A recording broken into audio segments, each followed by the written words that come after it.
আসসালামু আলাইকুম। প্রিয় চাকরি প্রত্যাশী ভাই বোনেরা, আশা করি সকলে ভালো আছেন এবং সুস্থ আছেন। আপনাদের মাঝে নতুন একটি ভিডিও নিয়ে হাজির হলাম। আজকে আমি আলোচনা করব ডাক বিভাগ বা ডাক অধিদপ্তরের পোস্টম্যান নিয়ে।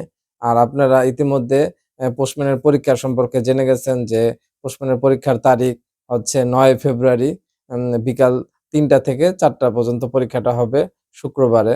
আর যে অনেকেই মোবাইলে মেসেজ চলে গেছে অ্যাডমিট কার্ড তুলে নিতে পারবেন। আর এটার আজকে আমি আলোচনা করব এর কাজ কি, বেতন এবং এর পরীক্ষা প্রস্তুতি এবং পদ্ধতি সম্পর্কে।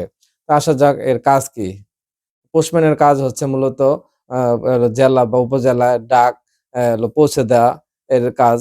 আর এর কাজে আপনারা জানেন এখন পোস্টম্যানের আরামের চাকরি। পোস্টম্যানে তেমন ডাক থাকে না। আর খুব কম থাকে যা আপনি এলো অল্প সময় কাজ করে বাকি সময় অলসভাবে বসে থাকতে পারবেন।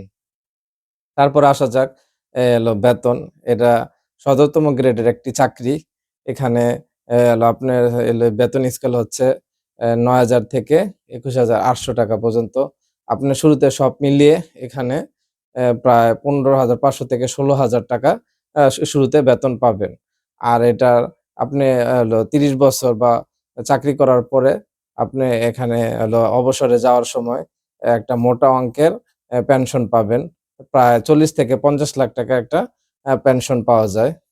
তারপরে এটার পরীক্ষা পদ্ধতি। পরীক্ষা পদ্ধতি হচ্ছে আপনার হলো এমসিকিউ টাইপের ৭০ মার্কের। আর এখানে টিকে থাকতে হলে ৬৫ প্লাস আপনার নাম্বার পেতে হবে।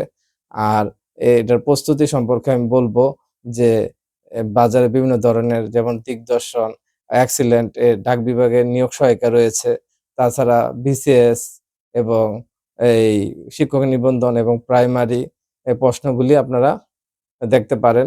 তাছাড়া এই ডাক বিভাগের বিভিন্ন পদের প্রশ্নগুলি রয়েছে। এগুলি এনালাইসিস করে আপনারা ওইভাবে প্রস্তুতি গ্রহণ করবেন এবং প্রস্তুতি গ্রহণ করে অবশ্যই পরীক্ষার হলে বসবেন।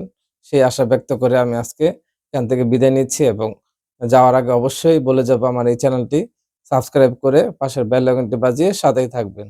ধন্যবাদ।